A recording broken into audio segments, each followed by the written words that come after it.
Hello everyone. My name is Advocate Yuvraj Seth and I am a lawyer practicing in courts of Delhi. I am here to tell you those things which you must know if you are going to register a complaint with the police station. Number 1. The police has power to conduct a preliminary inquiry into the complaint to verify only to verify whether the offence discloses a cognizable offence or not. Now, generally, it does not happen that the police only verifies the complaint discloses a cognizable offence or not. There are several instances which come before us as a practicing lawyer that the people tells us that the police is calling the other side to take the statement. The police is called the bank who is who about whom the transaction is related.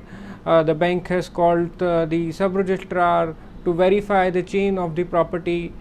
In such scenarios are not permissible, neither permissible under law or nor it is required at the stage of preliminary inquiry.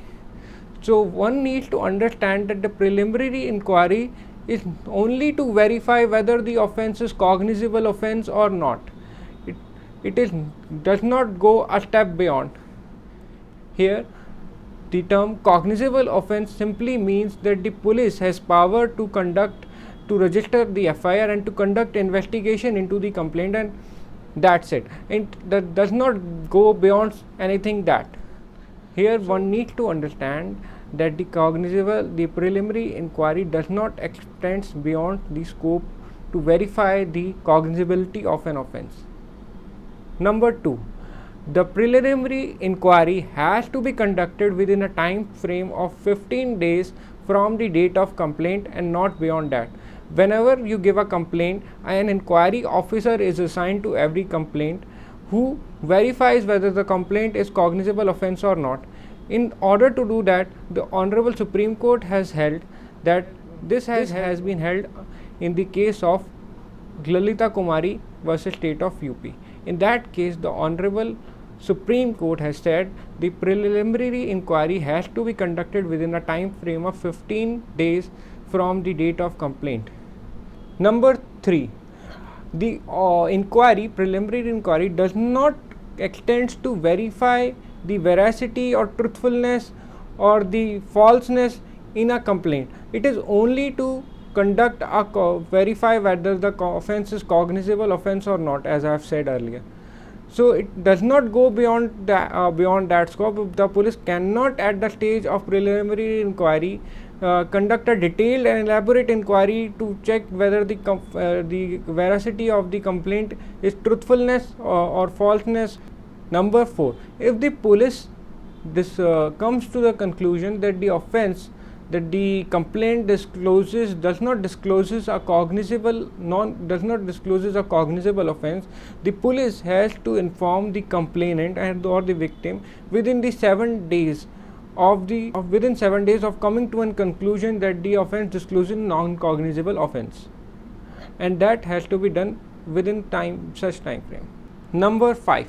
If the police officer does not inform the complainant about the non-factum of registration of an FIR and even does not inform the complainant that his complaint does not disclose a cognizable offence, in that case the complainant has a right to go to approach the Supreme Court or the High Court for the contempt of court in violation of the directions of the judgment of Honorable Supreme Court in the case of Lalita Kumari versus State. But that must to be done if the police officer does not register a complaint, if it is a cognizable offence, or if it does not the same is not done within a specified time frame as given by in the directions of Honorable Supreme Court. 6. The complainant can also approach the higher authorities of police regarding their complaint and can write the complaint to them for the registration of an FIR. So in that case the complainant can make their complaint to the DSP or ACP of their subdivision, or SSP or DCP of their district, or to any other higher authority like DGP or CP, as the case may be. Number 7, if the police officer, even despite of sending their complaint to the higher authorities, the police does not registers your FIR in a cognizable offence, this entitles you to approach your jurisdictional magistrate under section 156(3) of the Code of Criminal Procedure 1973 with an